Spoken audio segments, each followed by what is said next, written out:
Hello there, welcome to AMC Rewind. It's our theme song that we do every week. It changes every week, Drew. I love it. I love it. Can't get enough of it. I'm sure people find it annoying, but I don't care. I'm Alicia Malone, and this is the show which celebrates classic movies. To do that, I've got with me two fine gentlemen. First up, my AMC Rewind co-host, Mr. John Schnepp. Hey, what's going on? Hey, everybody. And from HitFix, Mr. Drew McWeeny. Hey, thank you for having me. Not tempted to do the... I'm not a qualified DJ, so. Yeah, we can never get Neither our guests are we. to do it, but one day we'll do it. So this week's theme I'm excited about, it's dark revenge westerns. Now, the western genre is particularly suited to revenge. I'm sure we'll come back later episodes. We'll talk about the different types of westerns, spaghetti westerns, revisionist westerns. But for this one, we're focusing on the dark stuff. Now, Schnepp, this is your choice of theme. Yes. Why do you love revenge westerns? Well, I think as far as just westerns go in general, I find that the darker the western is, the more I find it satisfying, because I've always imagined the Wild West. Why do they call it the Wild West? Because it's wild, and wild as in dangerous, as in like you're out, if you lived in a frontier town, that's scary. I mean, you got to have guns because people can just come in and hurt your family. And it was very, very, very, very scary and violent to live back then. So the more realistic, like if you grew up watching F Troop or any kind of like a Western type of show that was like Gunsmoke, or any of these shows, it just didn't really get that, at least to me, the horrible realism. And one of the biggest ones is Once Upon a Time in the West. For me, that really kind of had that. Sergio Leone had already done a string of spaghetti westerns that are just fantastic and amazing. But I think when they finally were like, look, let's tell the story of how the West was built and the railroads. That to me, along with the revenge fantasy, the revenge story, that's in a lot of these westerns.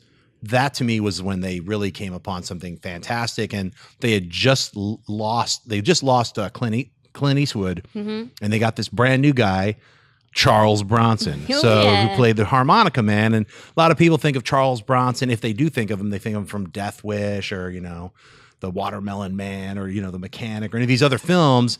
But I always think of him as the harmonica man, and then everything else follows. So to me, the beautiful score, the score of this but the way it's shot, just the opening 20 minutes, I think it's 20 minutes, maybe it's 7 minutes. But 10 minutes. It's 10 minutes is...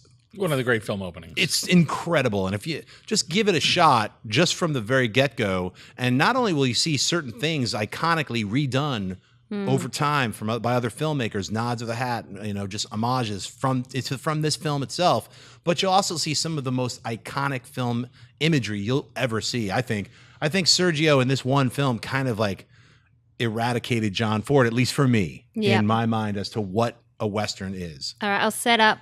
Rewind recommends Once Upon a Time in the West. It is from 1968. As you said, Schnepp, it's the masterpiece by Sergio Leone, starring Henry Fonda, Charles Bronson. It's about two gangs fighting over a prime piece of land and then the mysterious harmonica player who's out for revenge. And Drew, this is a classic Western. I love the image of like two guys squinting in the sun and the wide shots of the landscapes and the close-ups of the faces. I think when you say wide, that's one of the things, if you want to make the argument for why it's important to see a film in its original aspect ratio, just use the opening 10 minutes of Once Upon a Time in the West. There's no argument after that, because on television, that thing is destroyed. Every single magical thing that Leone does, and so much of that sequence is just tension. No it's dialogue. Just about building not much this action. waiting for a train to come in and all the little things these guys are doing. But it's an impeccably shot and cut sequence.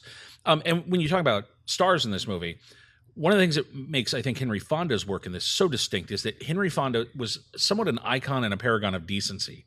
He is garbage in this film, and his character is terrifying. Total evil. And I think there's something beautiful about the idea of taking a guy who was so closely connected to what people thought of as iconic decency and just rubbing him in the dirt in this movie. Yeah. And he embraced it in a way that I think shocked audiences then and is still one of the great bad guy performances of all just time. his face does that little subtle evil smirk that he does when they have those super close-ups and he's like about to do something horrific. They let him. The acting in this is just top notch from Henry Fonda. He really was amazing. And I would say beyond that, just for me, in terms of moments that you considered formative in film, Claudia Cardinal in this film is otherworldly how beautiful she is. Yeah.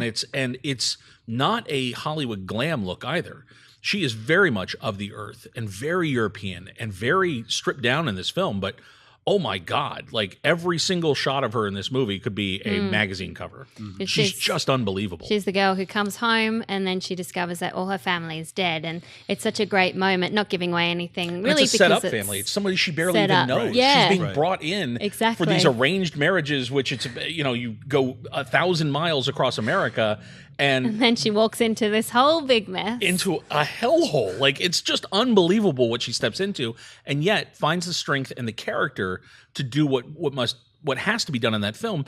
I think one of the reasons that Westerns endured the way they did, and one of the reasons I almost think of superhero films now as our modern Westerns, is they were very codified about good and evil. They were very codified about how you set up moral dilemmas in them. And one of the reasons they're great for revenge is you know what's right and wrong in the Old West. You know it's about survival and family and just keeping a community safe. And so any incursion into that, anything that violates that, is truly offensive and truly upsetting. And there is a sense that right and wrong is served in these films in a very direct way, so that even when they begin to play with them, and I would say Sergio Leone counts as a deconstructionist, so much of this is a comment not only on the West, but how he shot the West in movies. But still, he's dealing with such basic black and white tropes that he can get away with anything. And I think he understood that you could make it mythic by making it very simple black and white, because then you could go as big as you wanted and you knew exactly where you were morally at every point in the film. The harmonica, the theme song of the Harmonica Man from this still is the origin of the Harmonica Man, where you see a young, evil Henry Fonda forcing these two brothers one brother to hold the other brother up so that he isn't hung and dies. It's one of these like amazing scenes that keeps coming back throughout the entire film as the revenge slowly gets closer and closer. It's a fantastically well-crafted film. It's a long film too. It's about 2 hours 46. Yeah, 2:46, and it doesn't feel long. I'm just saying it's a long film, but because you might see that and be like, thwarted by like, I don't have time for that. Make the time, because it's so well worth it. Yeah, it's really well made. We were talking about the cinematography, the score. I think you watch this these days and you think, oh, it sounds like a Quentin Tarantino movie. It's because Tarantino was greatly inspired by Sergio. I mean, you see that in things like Kill Bill, which is a revenge western into itself, and the Django score Unchained. And the score is by? Oh, it's by him, is it? But no. By Ennio, yes. Same guys like Ennio The Good, Morricone, Bad, the right. Ugly. Because this came just after Sergio did The Good, Bad, the Ugly, and he thought he was done with Westerns. He was going to move on, and then he started writing this film. And he really wanted to cast Henry Fonda, but Henry wasn't so sure. He'd read the script, which was roughly translated and quite clunky. And then his friend Eli Wallach said, you should give this a go. This guy is worth watching. See his old films, and then you'll want to do the film. So, of course, Henry watched his old movies, signed on, and as you said, he was known up to that point as being a good guy. So the opening scene where he kills a little boy, which is not really spoiled because it happens pretty fast, is haunting. Yes. Camera pans up to his face. One of the things that I think made Leone's work so interesting, and you talk about how Tarantino has leaned heavily on Ennio Morricone's scores in his own work. You hear it. With Leone, Morricone would write the music first. He would write the themes first. They would play them on the set to set the mood, which is completely backwards from 99.9% of filmmakers. And yet, it's one of those reasons that I think the movies resonate so mythically is they knew. The actors knew that this is doing the emotional work. There's so much of this, and we're going to get right here, and you don't have to do much. When you're that close on somebody, every little thing reads, and they have that music playing, so you know that they've got in their head the same thing that you're hearing. And I think there's something lovely about that, the way that works. Leone understood that was not something many actors ever got the chance to play. That is fantastic. I'm getting goosebumps just thinking about it, because like that theme song that with the guitar that comes in, that evil guitar. Yeah, it's insane. Where they were playing that when Henry Fonda's walking, I can just imagine that. Well, there's a reason, like Metallica used to take the stage to the Once Upon a Time in the theme and the Once Upon a Time in the West theme, and it would be such a great. That sounds so mythic in an arena when you hear that playing. So I think people understand that music is operatic. Yeah, and that's why these films feel operatic. I put it on in my car at Morricone's work sometimes because it just feels so cool, and it's so ingrained into our culture now. It is. But it really sets up this movie perfectly. Whenever you hear that harmonica theme, you know he's coming. coming. Yeah. Yeah, and this was one of the first times I remember seeing Charles Bronson in a film. Another interesting thing was the story was co-written by some writers who went on to be great directors. The idea that Dario Argento co-wrote a Western is crazy enough. That it's this Western is, oh my God. And, Bertolucci. Yeah, again, Bertolucci. You're dealing with guys who had such a distinct worldview on their own. Bertolucci, I think, is one of the reasons the politics in Once Upon a Time in the West is I think, a little harder hitting than some of what Leone did. And I think the only time he went further was Duck You Sucker. But political things started to creep into these movies as well, and they realized they could make statements about anything in a Western as long as they hit it. And they could smuggle so much stuff in.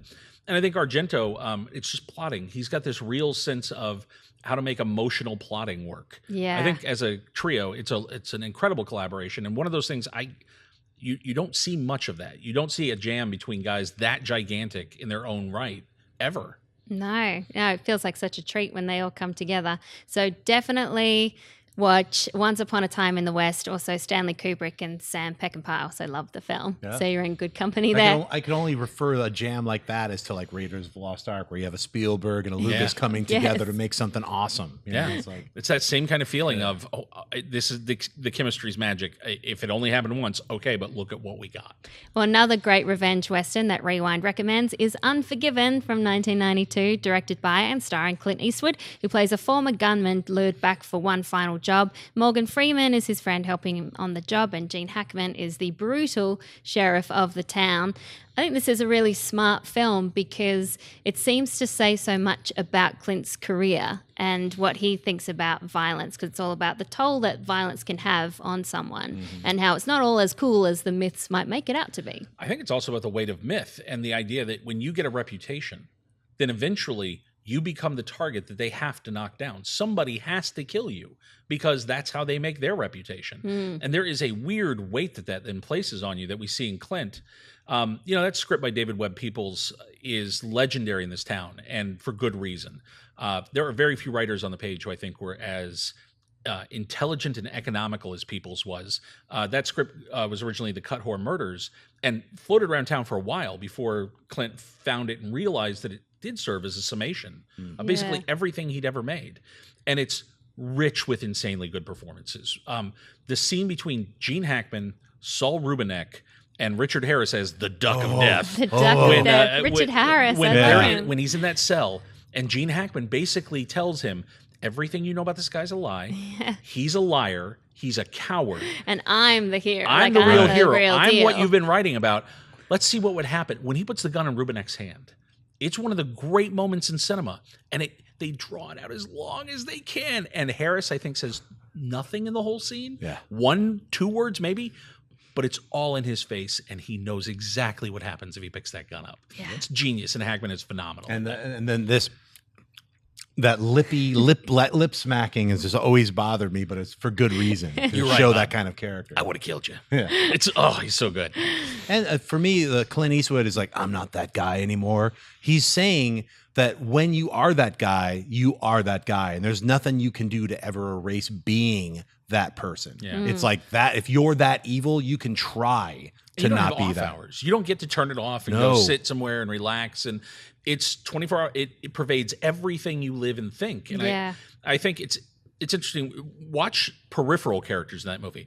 Watch Morgan Freeman's wife when Clint Eastwood shows up, because she knows exactly what's coming. Yep. And she knows I'm probably never seeing my man again. Yeah. It's bad news. It's bad news when he shows up. Riding over the horizon. And it is just horror on her face when he shows up, because she knows, Freeman can't not go.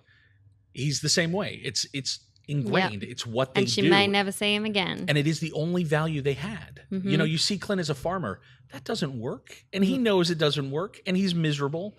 It's him lying to himself, saying, I can be something else. Right. Or I'm not that guy anymore. He's lying to himself. And then when he becomes that guy, look out. Oh, it's so it's dark. Apocalyptic. I love the seriously, Gene Hackman getting his comeuppance. So good. At the end, it says to Sergio and Don. Yeah. Of course, in reference to Sergio Leone and Don Siegel, who gave him the two great moments in his career, the westerns and then the action. And I think, honestly, they both inform the way he shoots. Yeah. You see their traces in everything he's done since. And I think with Siegel, it's economy. Nobody moves quicker. And I think that was something Eastwood learned early on and then tried not to second guess. So much of what's amazing in Unforgiven is chemistry between people and unexpected little things that happened. And I think he knows, keep it fresh, keep moving. And in the best case scenarios, you get Unforgiven. And the dialogue, as you were saying, is so brilliant. I love the line, well, I guess they had it coming. We all got it coming, kid. Oh, boy. Yeah, there's the iconic Western is this film. Has there ever been a better role that didn't launch somebody to stardom than that kid in Unforgiven? Yeah. Because that role is phenomenal. His performance is great. I looked up. I was like, what is he doing? Nothing. That's it. He's that so was his good. moment. And I think he got eclipsed. I mean, he's amazing in it, but he's surrounded. I mean, just Harris, just that one, only those 3 scenes that he's in before some bad stuff happens. I mean, he just, he's in with the big guys. So yeah, I think it's weird when you're given that great a role and you get totally overshadowed no matter how well you do because you have legend after legend appearing opposite you. Yeah, this film has such an isolation to it. You feel like you're in the middle of nowhere, but at the same time, the cinematography and the score are quite simple. It's not showy at all. Yeah. And this was Clint's last Western. yeah, and deservedly so. I'm glad it is because when he finally is drinking that whiskey at the very end, and you're like, oh no, he's going back to that guy who he used to be. You're kind of excited. You want that to happen because of the evil that's happened, but you're also scared. It has that moment like, oh boy, That's great writing, and it's the thing that I know. So often we've heard complaints from people that have made movies involving the Hulk that it's a terrible character to write because the thing the audience wants to see is the Hulk, and it's the one thing the character definitely doesn't want to have happen. Right. So how do you create that tension to make it satisfying? I think Unforgiven is a perfect example of It's true. he doesn't want to pick that gun back up, but we're desperate to see it happen because we know what's coming. Yeah. And yet when it does, it is heartbreaking in that film. They managed to make that work. And Unforgiven won 4 Oscars: Best Picture, Best Director, Best Editing, and Best Supporting Actor for Gene Hackman. Oh my God. Absolutely deserves it. Yeah. He's terrifying in this film. All right, so now for the segment which makes you feel old. This is where we talk about the movies having their 20 and 30 anniversaries this week. So 20 years ago today, a brilliant sounding creaky. film. Creak, creak, creak. A brilliant sounding film, which I never saw, called Jury Duty came out. This stars Pauly Shore as an unemployed male stripper who decides to do jury duty to keep a roof over his head. Also stars Tia Carrere. I remember she was so hot at this time. Oh, yeah. And then The Pebble and the Penguin, which is an animated movie about penguin love in the South Pole with the voices of Martin Short, Tim Curry, and Jim Belushi. Either of you ever seen Jury Duty? No. I have, and this was basically the end of the Pauly Shore cycle. This is where they were already running out of steam, and it was like we put him in the army, we could put him in space. I guess he could be on a jury, and I mean, they were desperate at this point.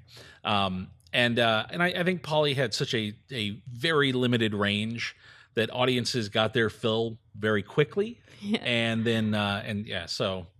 Yeah, this was one of the last gasps, I think. I think it was this and then Biodome, maybe. Yeah, I remember Or Biodome. Carrot Top, like I'm part of the council, like him surfing on a suitcase or something. I remember there was a whole flurry of these kind of films that came out all at the same time. I did like Encino Man, but that's about all of my Pauly Shore yeah. that I can do. Yeah, I can't really think of a Pauly Shore film I've seen. Biodome.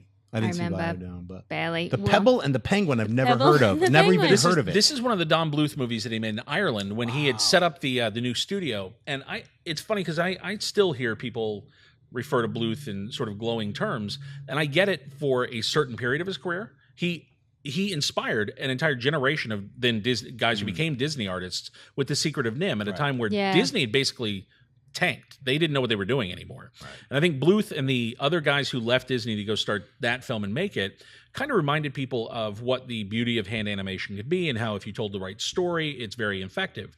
But then he got stuck becoming a businessman, and I don't think that was ever Bluth.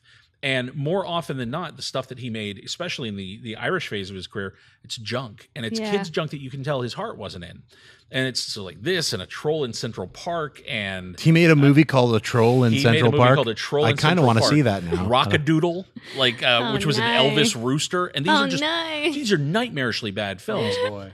That I bet Bluth would never go back and look at. And I like his Dragon's Lair period. Well, that's the thing is I would think that as an animator, especially if you have free reign and you're running the business, that's the moment to push the boundaries and to make things you want to see and that you believe animation can do well, not just to make more kids junk.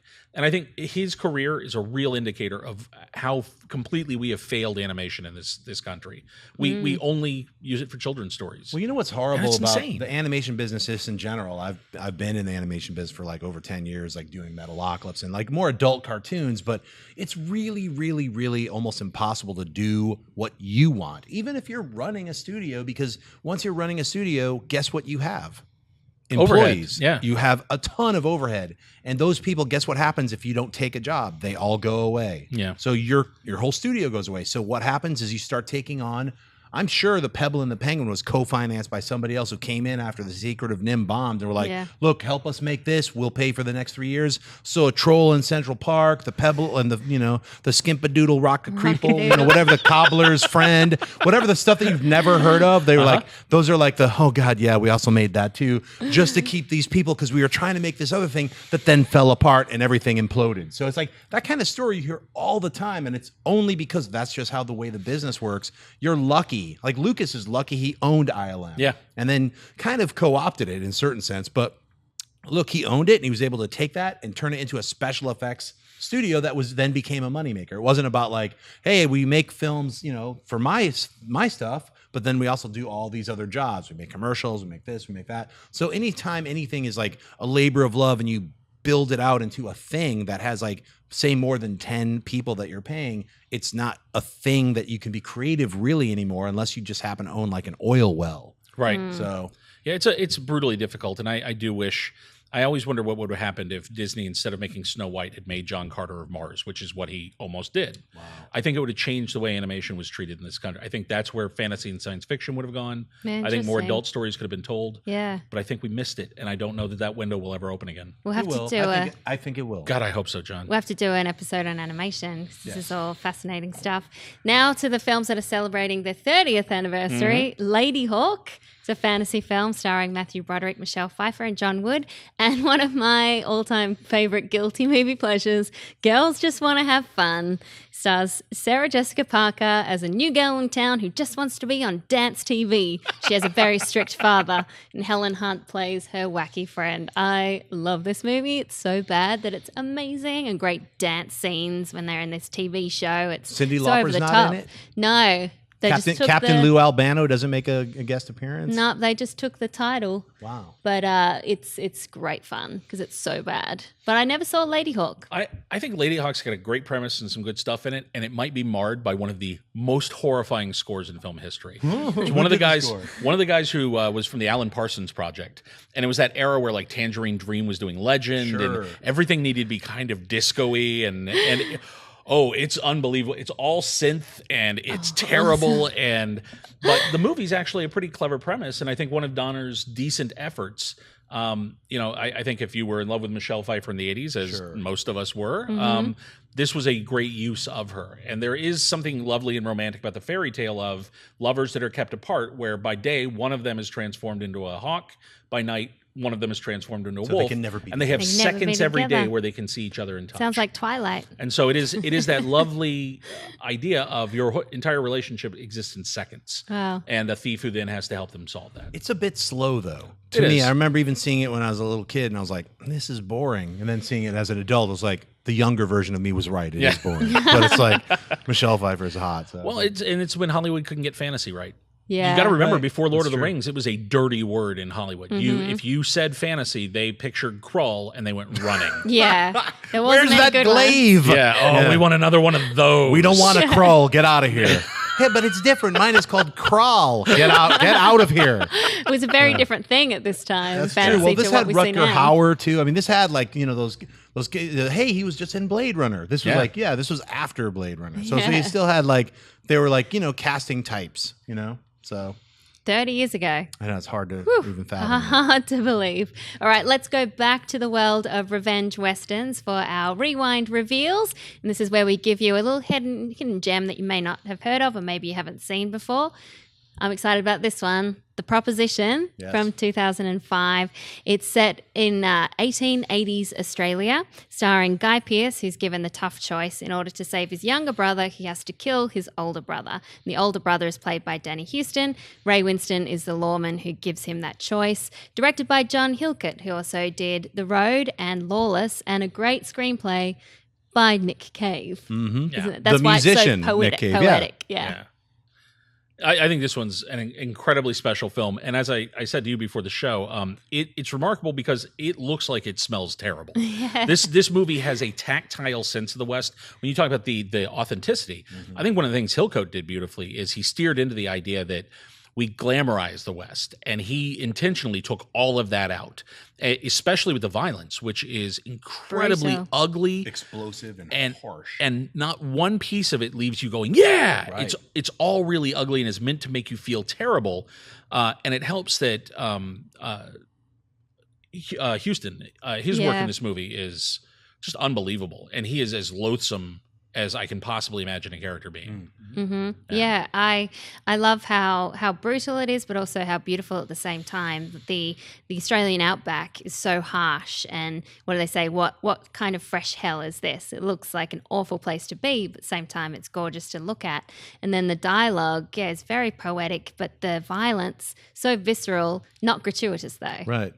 It's fast violence. It's one of the reasons that I picked this to be a hidden gem, is because a lot of people don't know about it, but it has that dark Western violence that really permeates through the other films too, where like it wasn't fun. People were never having fun being in Frontierland. It was like a constant looking over your shoulder when you went to sleep. You had to make sure you had your gun near you, you're protecting your family. Your life could be taken away instantly. Life was worthless. It's sort of like a really horrible, it's really hard to glamorize living in this kind of society. So when you see like Ray Winston using the brother to take out the other brother, it's like, he has these feelings of like, am I doing the right thing? And obviously he's not, but it's like all these things come into play, like these ideas of revenge and what am I doing what's right, and what's right is what is really wrong. I mean, I think that really it's a very small film too. Yeah. It's a very small film, and Guy Pearce does a great job. I mean, for him especially, it's I think one of his more important roles. Pierce has been a hard guy for Hollywood to figure out, and I don't think they've quite,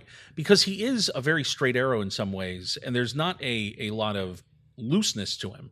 So it's hard to figure out where to put him. He perfectly cast in LA Confidential. I think perfectly cast here as well. And I think it is the idea that this guy is so brittle that there's no bending in him. It's going to break. Something's going to break, and you don't know which way it's going to go. But whatever it is, when it happens, it's going to be awful. You can't be built the way this guy is and then let that out. It's going to be cataclysmic. So like death is always just around the corner for all these characters, and it's going to be very violent when it happens. Well, the average life expectancy in the Old West, you'd live to be, 19? Yeah. Because, I mean, it seems like there was just something would kill you. They wouldn't have the rewind remembers 30 years to be like, you're already been buried for like 5 of those years. Like 5 years ago, whoa, that was such a long time. I can't believe you're still alive. Where's my crutches? Yeah. I also like how this shows a bit of the Australian settlement in our story, and how you see some of the Aborigines and how they were hunted down, how there was this misunderstanding between the white settlers and the Aborigines, and how they were used often by the white men to track down other people. Yeah, just like we did it to the Native Americans. It's like, it's abusive. Basically, if you live in a country and a bunch of people show up in a boat, brace yourself. It's going to get bad. Yeah, I know. I feel sorry for all the Native members of every country. It seems to be the same story. Just like, hey, no this seems very similar. I know. It's very similar. It's all weird same. the way that plays out, isn't it? But speaking about scores, this has such a brilliant score. Of course, Nick Cave being from the rock world, he brings something completely different to it. There's a scene which is so violent, the whipping scene, but it is set to such a beautiful folk song. Yeah. And you wouldn't think to marry the two, but Nick Cave is brilliant at it. I think scores in general for Western films are one of those things that really tend to stand out, because I think there is a poetry that you're asking these artists to find. I would say this is definitely one of the best ones. I frequently write to the assassination of the coward, the assassination of Jesse James by the coward Robert Ford. That score, all-time amazing score, like just a beautiful, haunting piece of work. And we talked about the Morricone stuff, I'm fascinated by the way people have interpreted him. There's a jazz artist, a crazy free jazz artist named John Zorn, who did an album called The Big Gun Down, which is just Morricone tracks. Wow. And his Big Gun Down is probably 17 minutes long and feels like its own movie. Like you come out of that feeling you just saw 15 spaghetti westerns. Wow, and I think it's because they're interesting. such incredibly memorable, resonant pieces of music. Memorable, but don't take away from the story No. or the look of the film. They just add to this epic, mythic quality. You mentioned the assassination of Jesse James. Some other more newer revenge westerns we can think of, like we mentioned Django Unchained, Kill Bill, True Grit as well was one. Which was a remake I was worried about, but what they did so beautifully was went back to the language of the Charles Portis novel. And they got the language right, which, I may not be crazy about some of the choices Bridges has made sense, because it feels like he's almost using Rooster now as an easy crutch to fall into. I don't know if you saw Son was kind of a roostery. I got porridge in my mouth. Exactly. It sounded like he was doing Rooster, but he forgot to put his teeth in. Yeah. It's just the weirdest. So, but it's That movie on its own is just a weird, strange, weird thing. Yeah, that's talk like about- Krull. they still That's what can't get Seventh fantasy Son right. is the Krull sequel that no one should have made. every generation gets the Krull it deserves. Scroll it up, son. Watch Seventh Son.